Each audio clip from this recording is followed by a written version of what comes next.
All right, welcome to chapter 13 of I Survived the Destruction of Pompeii. The ground shook as Marcus had never felt before, as though hundreds of monsters were waking up in their underground caves, pounding the earth in fits of fury. Panicking, the guards let go of Marcus and Tata. Marcus ran to his father and clung to him, struggling to stay upright as the earth rose and fell like waves on a wild river.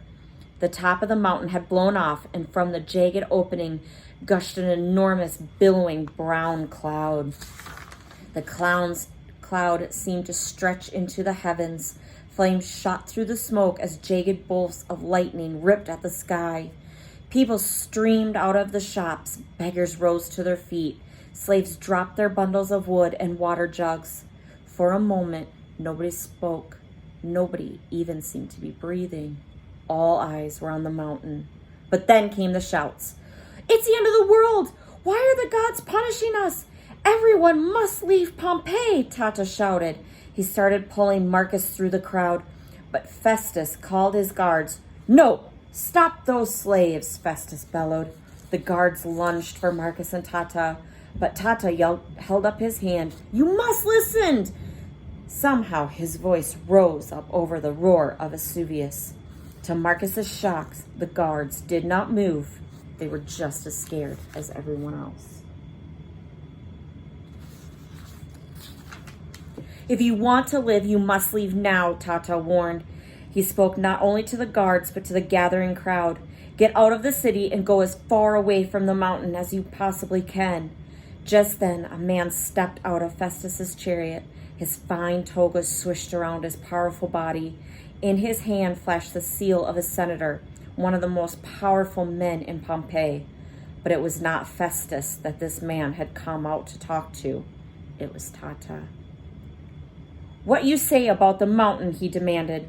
"How do you know this?" Festus stepped up. "He is just." The man silenced Festus with a wave of his hand. "Speak," he ordered Tata.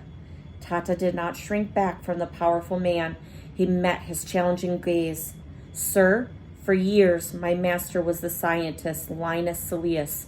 My son and I were on the mountain last night. We saw many signs that this disaster was coming. Soon it'll be too late to escape with our lives." The man looked up at the mountain, at the boiling ash cloud that now filled the sky.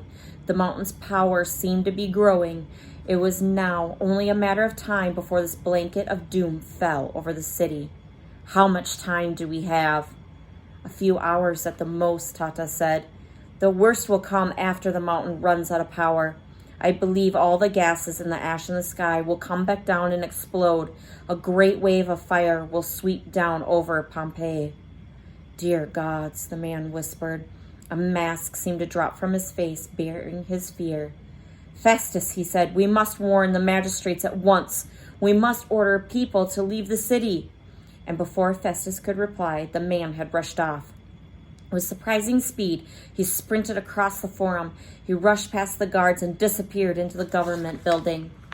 "This is nonsense," Festus bellowed, but his words were cut off by a loud whoosh from the sky just above them. Marcus looked up just in time to see a giant flaming fireball closing in on them. "Look out!" someone screamed. Tata grabbed Marcus and they dove for cover behind an enormous statue. And then, kaboom! The flaming boulder hit the street with a deafening explosion.